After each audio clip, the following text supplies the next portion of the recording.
Don't take it, don't. Don't take it, don't. Don't take it, don't. Don't take it, don't.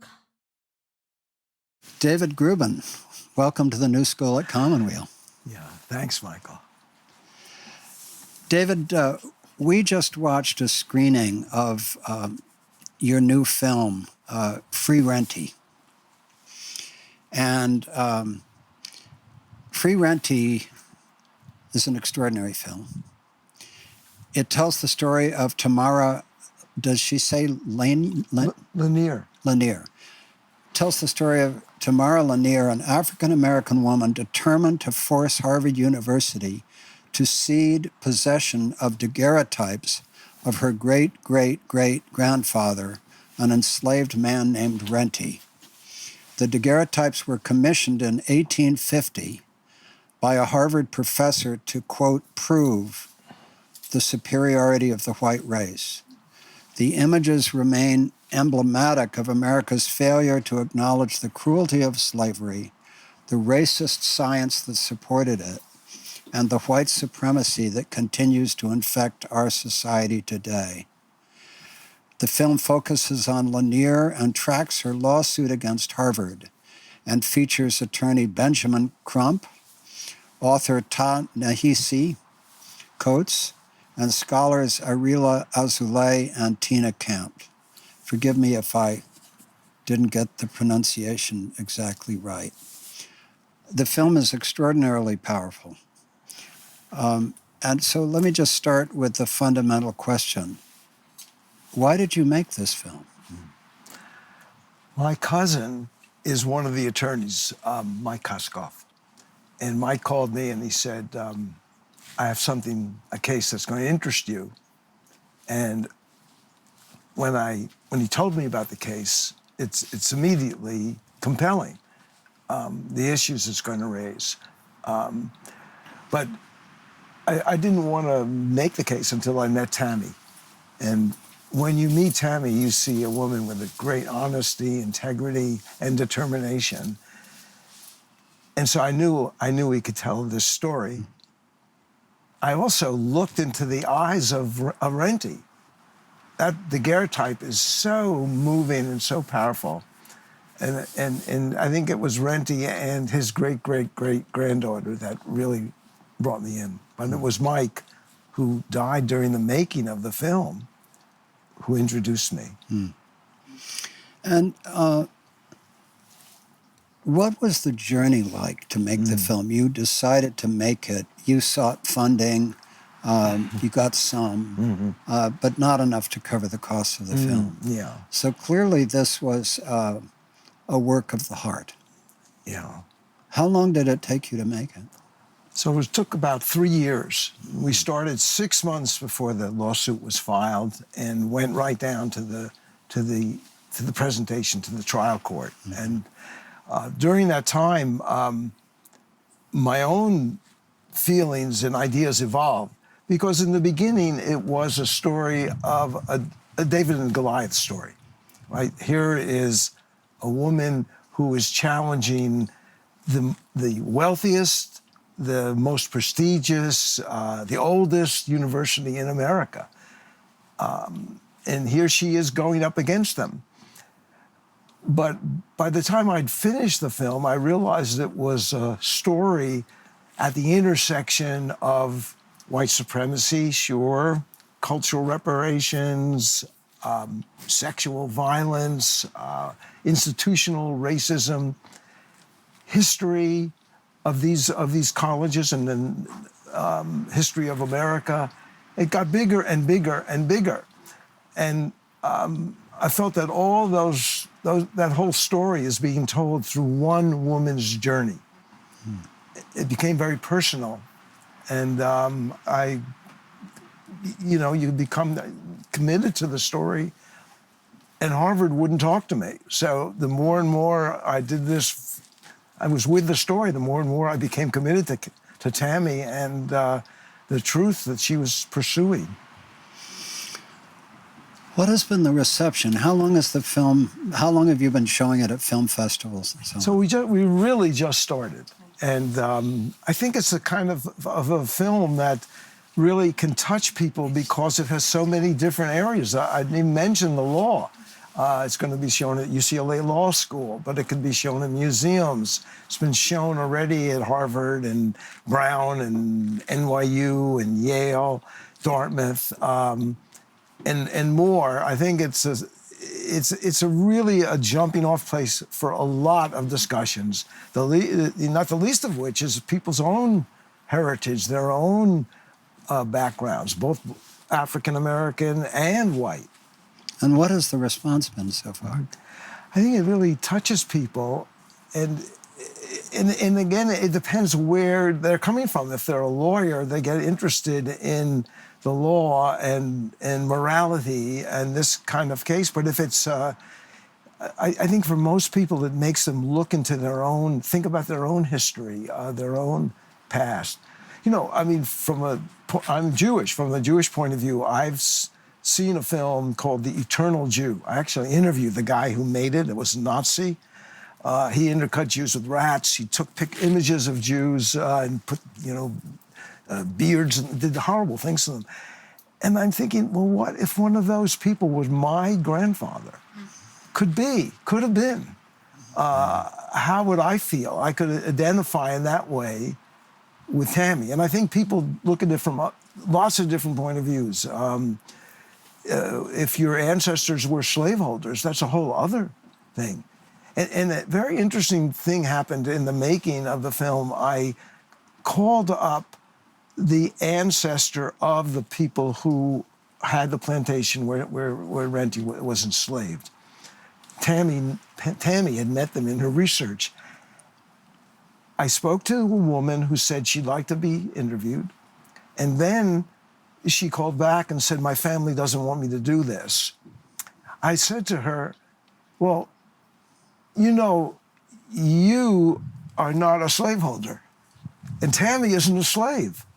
And that's what this is all about. If we're going to have reconciliation, and we need to be able to talk. But she couldn't get that piece of it out of her mind. She was ashamed of her history and couldn't reconcile that piece of it to talk. And I think she might have done it, but the family couldn't do it. So think how deep the shame runs. It's not that long ago. The daguerreotypes themselves are so powerful. And they're not only of Renty, but of Renty and his daughter, and of Jack, is that his name? Yeah, Jack. And his daughter. Yeah. And the women are stripped to the waist.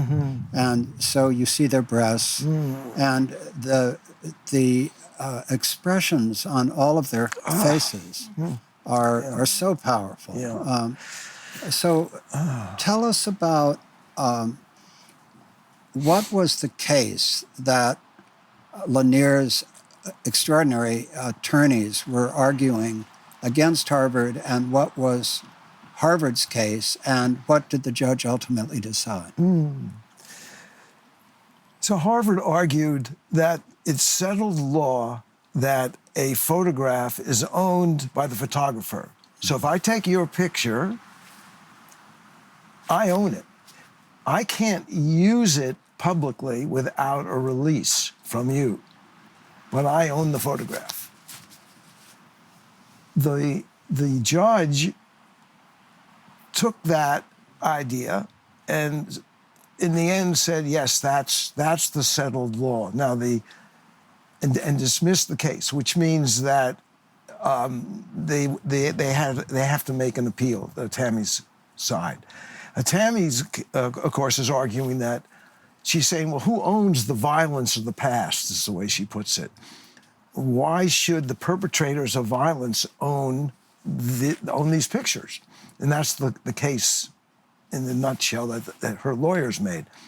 What's interesting is that when it's already gone to the Massachusetts Supreme Court, and the verdict hasn't been rendered yet.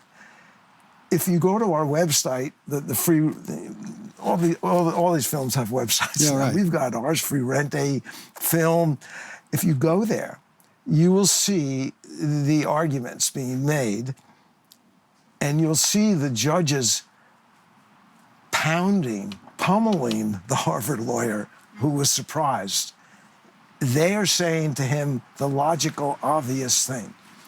How could it be settled law that the photographer owns the image in every case? Suppose the photographer, they say, is a rapist and then took pictures of his victim. Does he own it? What if the photographer is a child pornographer? Does the photographer own that?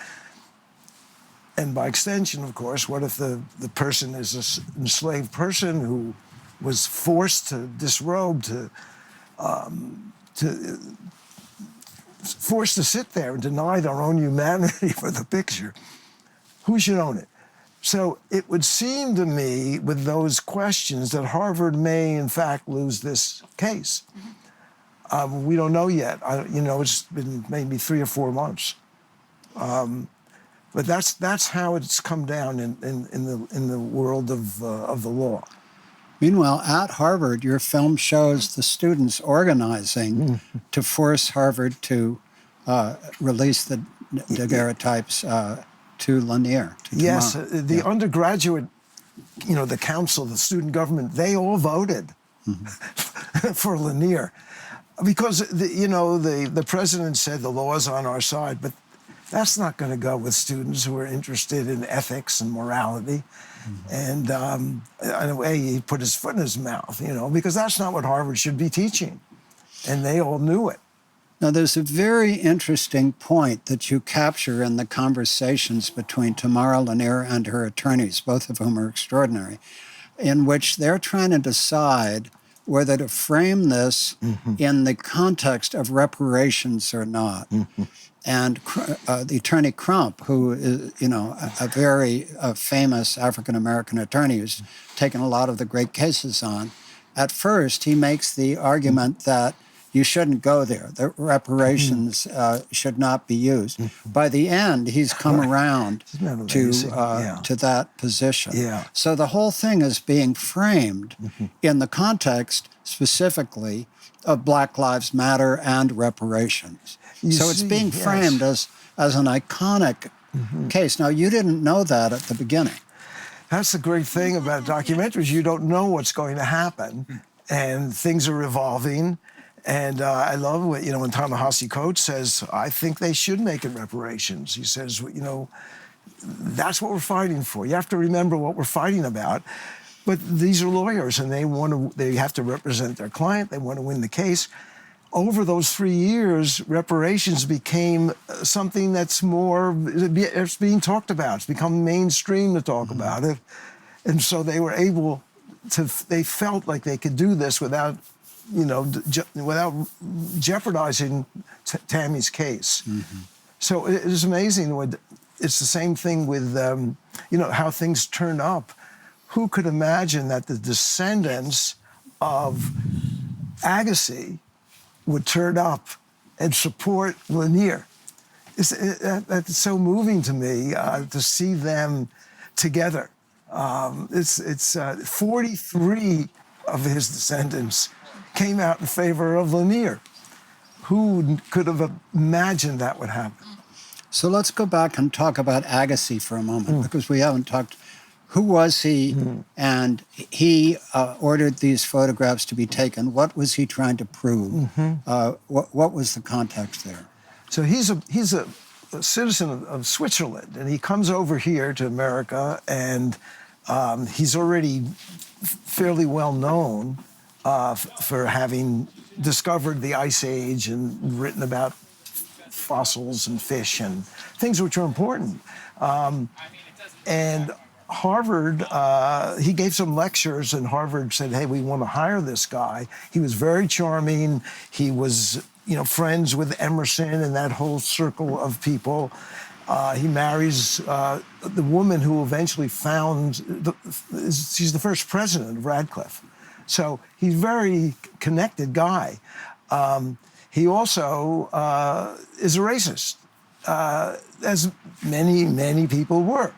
And we have the letters that he wrote to his mother where he says horrible things about African Americans. And so he is trying to prove a theory which really grows out of his racism. He's trying to show that species evolved separately.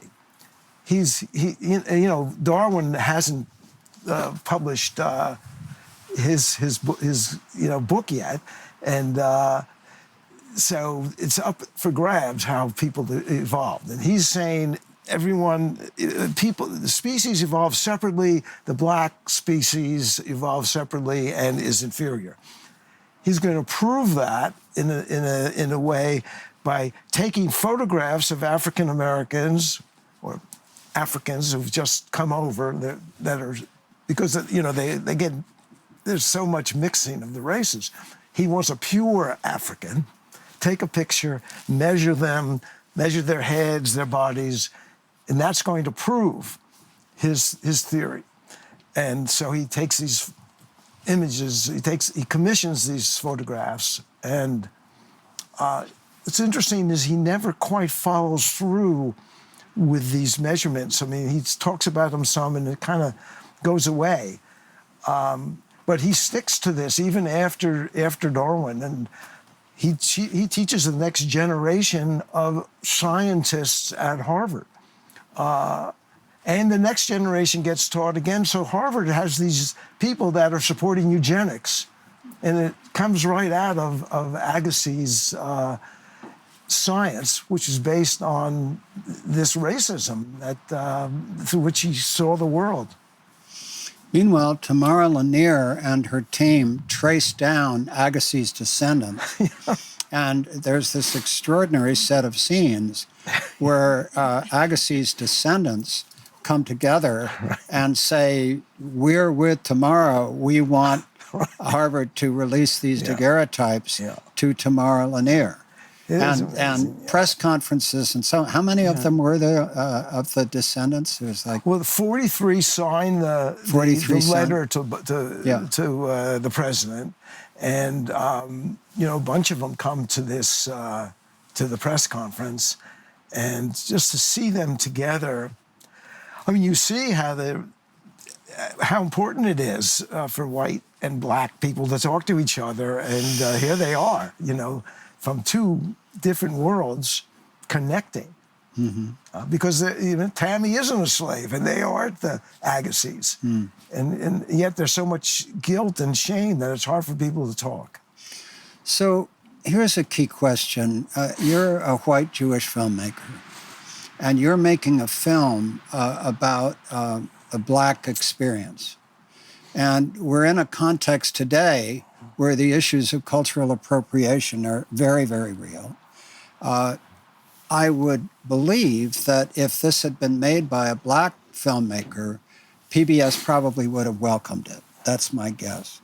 PBS did not welcome your film.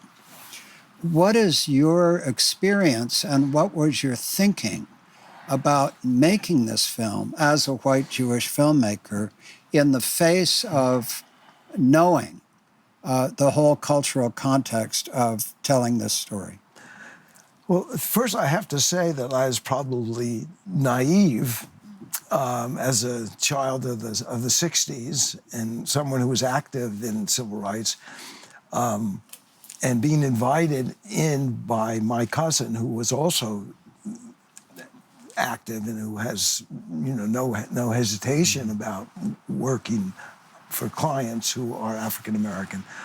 I was kind of naive, I think, I have to say, but over the period of time when the film was being made, it became more and more clear that there was a lot of concern about white people making films about African Americans. Are they exploiting them? Could I understand them? And I think really, I felt like this is Tammy's story, and my job was to listen. And to listen very, very carefully. And Tammy always welcomed me. Then Krom Ta-Nehisi, that nobody said stay out. Everyone felt comfortable. And I think it's because I was carefully listening and remembering that it was her story, it wasn't my story. it was, I have to say, one tricky piece of it is that my dear cousin died, and we did not know that he was ill. And that's kind of, I didn't want his story to suddenly take you away from Tammy's, but I do feel that it stays together. And why I bring it up is because this is a white guy working with a black guy. That is Crump and Koskoff. It isn't Ben on his own. It's Mike and Ben doing it. And then you've got the Agassiz and Tammy. So it, in a way, it models, the film models black and white people working together for Tammy. So I guess that's, my film is like that. I'm doing this film for Tammy. When I say that, I hesitate only because I know how much I enjoy making films. So in that sense, I'm doing it for myself. But I think when people see it, they're not thinking of me. I don't want them to think of me. I want them to think of Tammy and her case and what it means for America. And all of the principals supported you making the film. Exactly. So there was no hesitation on the part of Tammy or any of the principals about you making the film. No, and obviously you couldn't make the film unless that was the case, and I wouldn't want to. I wouldn't want to be... I wouldn't want to make a film about the Ku Klux Klan, let's say, if they invited me. I don't want to. I wouldn't want to spend 3 years with the Klan. You know, some people do, and they can make a great film. But I had a lot of empathy, a lot of caring for this subject, and that's why I prefer that to. And so we all connected, and that you can't make a film like this without that, without trust. You have a real history of having made a whole set of extraordinary films, and I just want to, give a little of your biography. Your biographies for the PBS series American Experience include Abraham and Mary Lincoln, A House Divided, LBJ, Truman, TR, The Story of Theodore Roosevelt, and FDR, which many people believe has set a standard for television biography. Your 5-part series for PBS, Healing in the Mind with Bill Moyers, has won many awards, and the companion book, for which you were the executive editor, rose to #1 on the New York Times bestseller list and remained on the list for 32 weeks. The reason we know each other is that you and Bill Moyers selected the Commonweal Cancer Help Program for the 5th of this 5-part series, Healing in the Mind. I just looked it up. It came out in 1993 was the year. And you and I and your wife, Joan, have been dear friends ever since 1992, which is when you were making it, for 30 years. And I think it's important to say that, I was reflecting earlier today, I'm almost certain that Commonweal would not be here in the way it is here today had you not made that film. You put Commonweal on the map. You put the Cancer Help Program on the map. You and Bill Moyers played a critical role in mainstreaming mind-body health, which before that series was this sort of wacko out there thing. And so in doing this, you really not only put Commonweal on the map, you put mind-body health on the map. And for me, I was actually part of the group with Charlie Halpern and Rob Lehman and others who came together wanting to mainstream mind-body health and who made the decision to support the film series. So this is very much my story as well as your story. And here we are 30 years later, still friends, still standing, and engaged in this most fundamental issue of mainstreaming the American racial experience. So your contribution to this and to our history at Commonweal is really seminal. Well, it's very moving for me to show this year. It's very moving, and I really thank you for welcoming me. I mean, I remember if it was on in 1993, we probably started making it in 1991, and Yeah. they probably filmed it back then. Yeah. But there was a lot of research that was done first. And when you say that there was a lot of wacko, I mean, we met a lot of wackos. And or people that were making claims that they couldn't support. It's interesting how today you have acupuncture everywhere, you know, meditation everywhere. When we met John Kabat-Zinn, who was in the series, he was a guy working in this stress reduction clinic in Massachusetts. But you felt he was the real thing. And it's the same when we met you and Rachel Remen. We knew you weren't making any claims that were outrageous. Or, this is about healing. That's why we wanted to be here, because it was about healing. And with John, I remember him saying, you see, he's working this clinic. A guy has this terrible back pain. And in the end, the guy says, you know, there are days when I don't have the back pain. It's not like he was suddenly up and dancing with Balanchine. And I think it's by making the claims very solid and grounded that the series does work. And today, look at, I mean, Commonweal is an important center for all kinds of wonderful things. And when I think of John Kabat-Zinn, some of the others, you know, they're doing great work. And I feel like we just did a lot of research and found you guys. And we're sitting here right on the porch of the main building at Commonweal. And upstairs, your wife, also our beloved friend Joan Grubin, is curating her third art exhibit at Commonweal. I also am so grateful that so many times when I have been in New York, I would have dinner with you and Joan, our mutual friend Kathy Goodman, and the late Rabbi Rachel Cowan, who, with Charlie Halpern's support, became the head of Jewish affairs at the Nathan Cummings Foundation. And Charlie and Rachel played such a central role in bringing contemplative practice into the Jewish community, as well as moving the whole field of contemplative practice forward. So there's this long, rich 31, 32-year history of I would just say gratitude for knowing each other, sitting around the dinner table at your house. You and Joan loved to memorize poetry together. And so we would all exchange poems. And it's such a rich part of our life experience.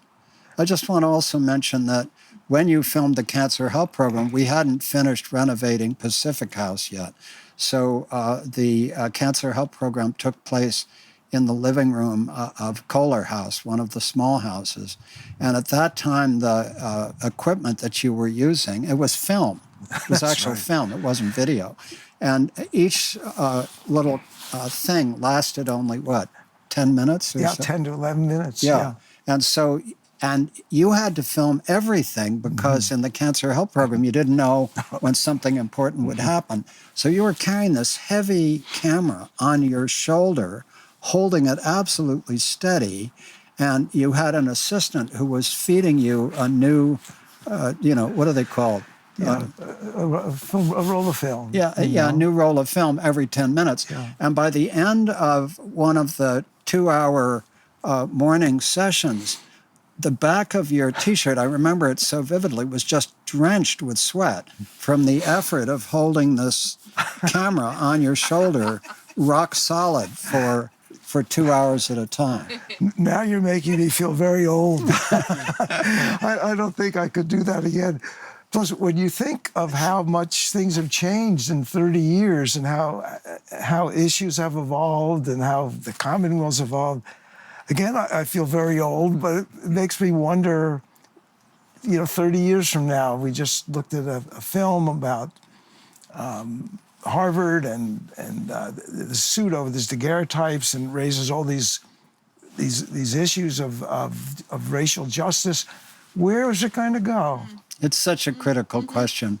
And just to mention again that starting this Sunday night, we begin our 213th week-long Commonweal Cancer Help Program. What you filmed very early on in our experience of doing the work continues. And in fact, Oren Slasberg, our executive director, will tell you that the Cancer Help Program remains at the heart of Commonweal's work.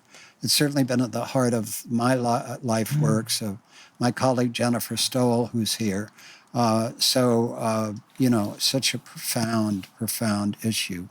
So I want to turn to a couple of our friends and colleagues here. Marty Krasny is here with us. Marty, any reflections on having listened to and watched the film? Well, I want to start with a question, which is, were there any predecessor efforts or parallel efforts before Tammy? Did anyone else try to bring a case against Harvard's ownership? Do other institutions have similar properties? And has anybody been able to extricate any of those to your knowledge? This isn't necessarily what you've looked at, but I just wonder what you know about it. Well, of course, now that's happening everywhere, right? The Benin sculptures in England and actually at the Smithsonian are now going back. So there's a lot. If you remember, Ariella Azule in the film is a very eloquent spokesman for these objects that are being held that were taken, and so there's there's a lot that's happening now in that world. But this was all evolving while we were making this film 3 years ago, just in 3 years. Before that, there were issues that came up. The artist Carrie Mae Weems had used those images in a work of art, and she refused to sign the document. You have to sign.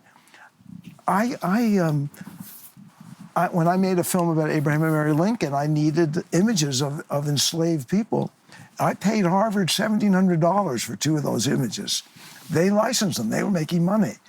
Carrie Mae Weems took those images and said, "I'm not paying you."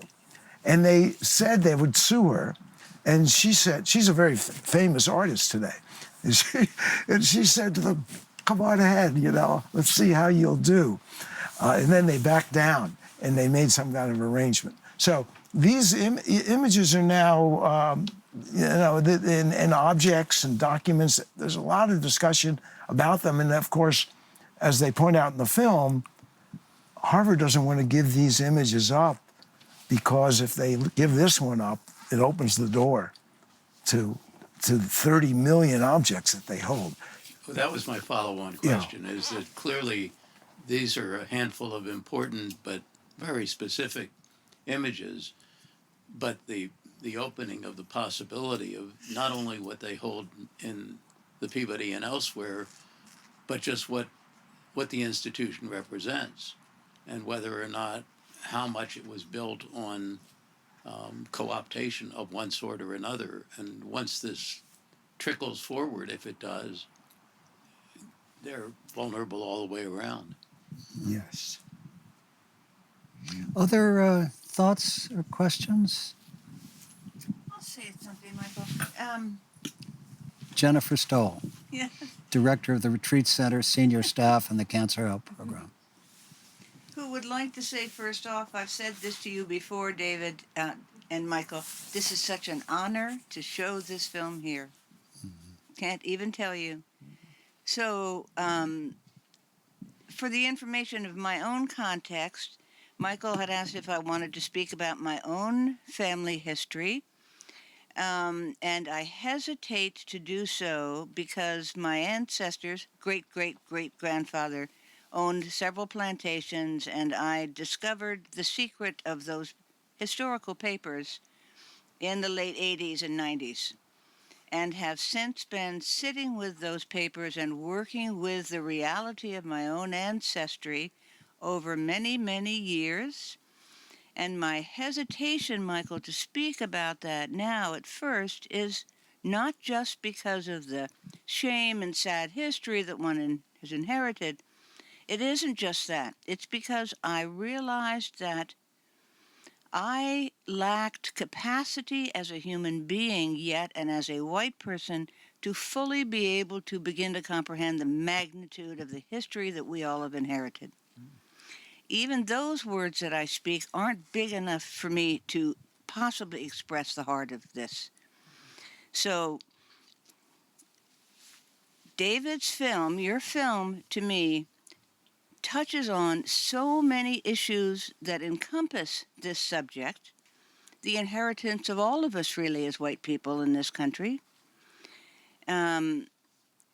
that it's an educational tool unlike anything I have seen, and I've been studying this field for 2 decades, right?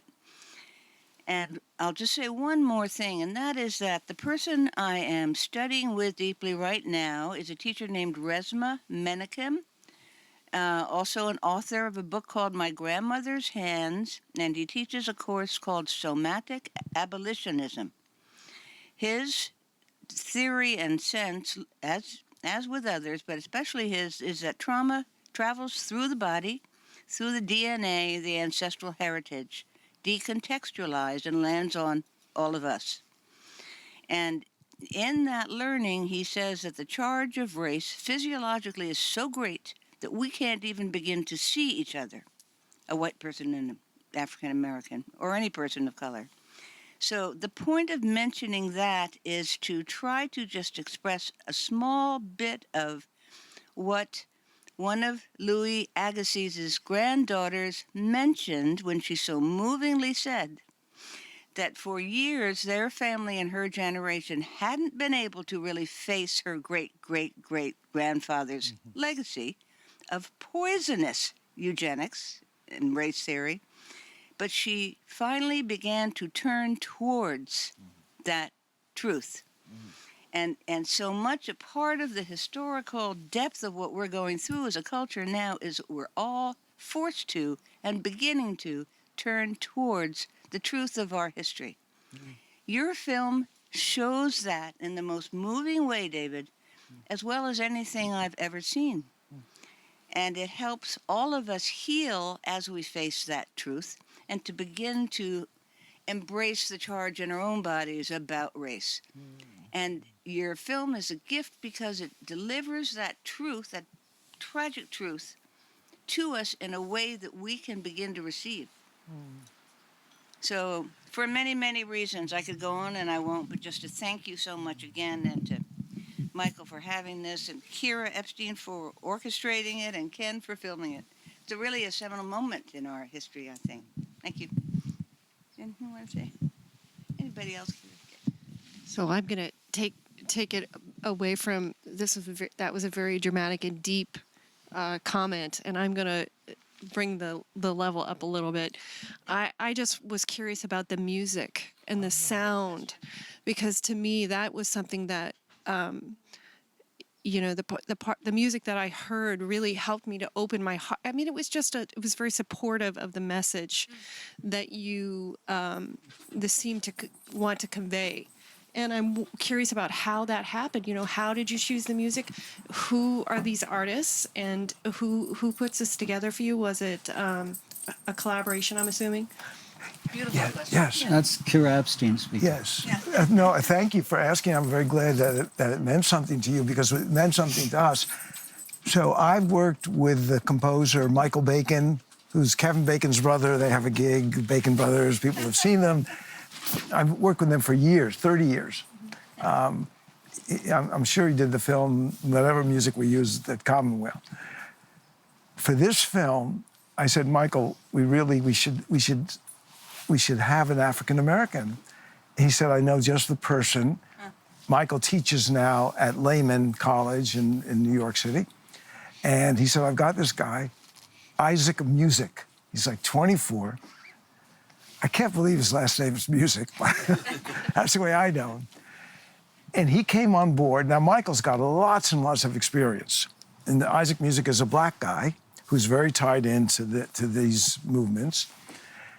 And Michael has a gift. He really let Isaac do what he needed to do. And the two, I mean, Michael's got all the technical experience. He knows how to make sure that the music is going to get in sync and everything else and recording. But Isaac he's just terrific. And he spoke right up. And when Michael, if Michael would give us a piece of music and it didn't quite work, I would tell Michael, because I've worked with him for years, he's not going to take it personal. He said, okay, let's give it to Isaac. And I think there's more Isaac in here than Michael. So it was a great collaboration between a young black guy and a white guy. And in this case, it's wonderful because Michael became a mentor for this man who's going to go on and do great things, I assure you. Yeah, that's great. David, I have a guess about this film, which is that it will turn out to be whatever the Massachusetts Supreme Court decides. And one can imagine that if the Massachusetts Supreme Court rules in favor of tomorrow, that it will be appealed by Harvard to the Supreme Court. And one can imagine that given the current context of the Supreme Court, they may lose. I'm just guessing. I'm going to interrupt just to say that one thing I learned about the law is that they appealed to the Massachusetts Supreme Court to keep it out of the Supreme Court. Yes. In other words, it doesn't have to go that far. So if the Massachusetts Supreme Court rules in favor of Harvard, it's over because the case is dismissed. But if they rule in favor of Tammy, that means that the case can go to trial. My sense is that Harvard does not want Crump in front of a jury. Right. And so they will then try to settle. They already are changing their tune. They now are saying in their publicity, they wouldn't talk to me because they couldn't say anything, but now they're saying that, they've been looking for a place for the daguerreotypes because they're afraid after the pummeling that their lawyer took. We don't know, but I guess I'm saying that I bet you they'll try to find a way to settle rather than have a jury trial. Yeah, interesting. In that context, there's now a significant Sally Hemings Center at Monticello. And it could be that would be a compromise for Harvard that might work all the way around if the Lanier family would permit that. So, Tamara Lanier's, her position has always been, I want to be able to choose. It's not like she wants to put it up on her mantelpiece.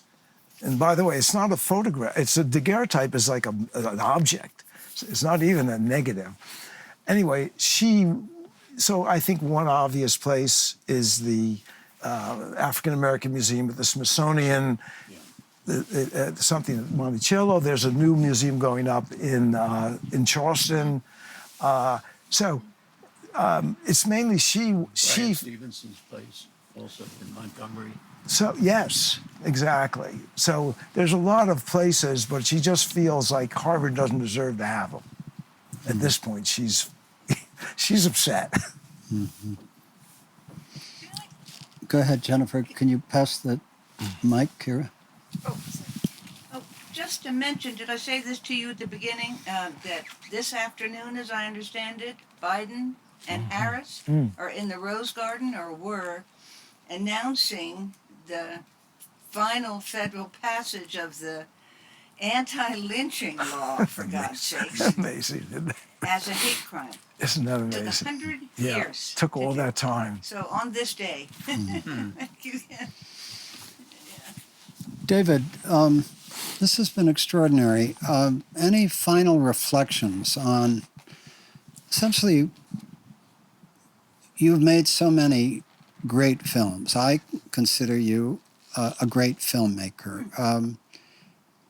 What does this film mean in your life? What does it mean to you to have made this film? I guess it connects up my youth, and I was at Selma and I was teaching in the South and got myself arrested somehow. And so I had those commitments very early, and then to come back in this new context and try to say something about where things have gone since the great achievements of the civil rights days.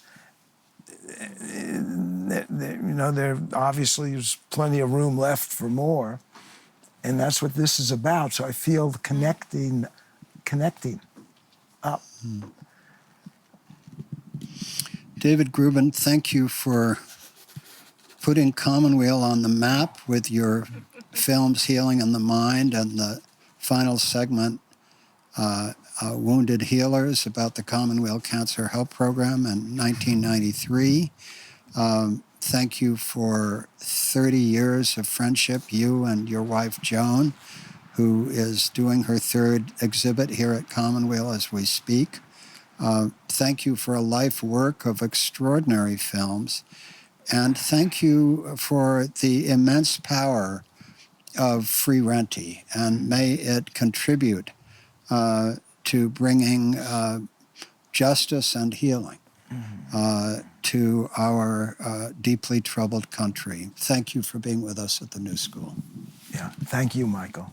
Right. Thank you very much. And I just want to say that the reason I think that Commonweal could continue to grow and evolve is because the values of that cancer help program, that's the values of Commonweal. You started there and you've never forgotten those principles. And if you hold on to those, you can do anything, and you've never forgotten that.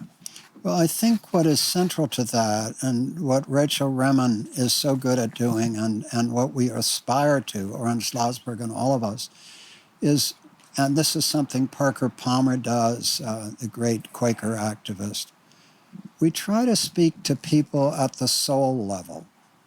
And the soul level is beyond politics. Mm-hmm. It's beyond left or right. Mm-hmm.